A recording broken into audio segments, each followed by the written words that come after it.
तीर्थयात्रेला जावं आणि तीर्थयात्रेला गेल्यानंतर त्या तीर्थाच्या ठिकाणी कोणत्या साधूचं चरित्र आहे आणि देवानं कोणता अवतार धारण केला याचं चिंतन करावं, त्याच्या साधूच्या चरित्राचं वर्णन करावं, त्यांचं चरित्र ऐकावं तीर्थाला गेल्यावर.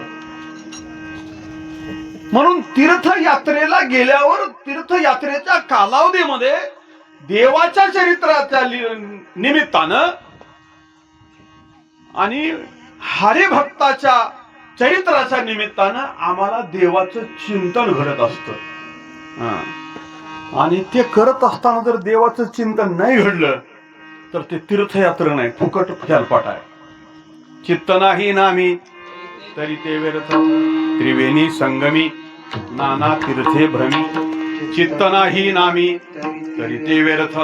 आम्ही तीर्थाला गेलो, मोठ्या मोठ्या तीर्थाला गेलो, गंगेला गेलो, त्रिवेणी संगमावर गेलो, माऊली म्हणाले तिथं गेलो, पण भक्तांच्या चरित्राचं चिंतन केलं नाही, देवाच्या चरित्राचं चिंतन केलं नाही, देवाच्या नामाचं चिंतन केलं नाही, तर गेलेली तीर्थयात्रा फुकट आहे. म्हणून तीर्थयात्रा सफळ होण्यासाठी भक्तांची चरित्राचं वर्णन करावं.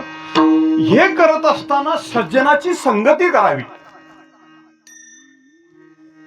संत संगतीमध्ये काल घालवावा. कुठं? तीर्थयात्रेला गेल्यानंतर. म्हणजे तीर्थयात्रेला जाताना माणसं बी तशी निवडून जायचं बरं.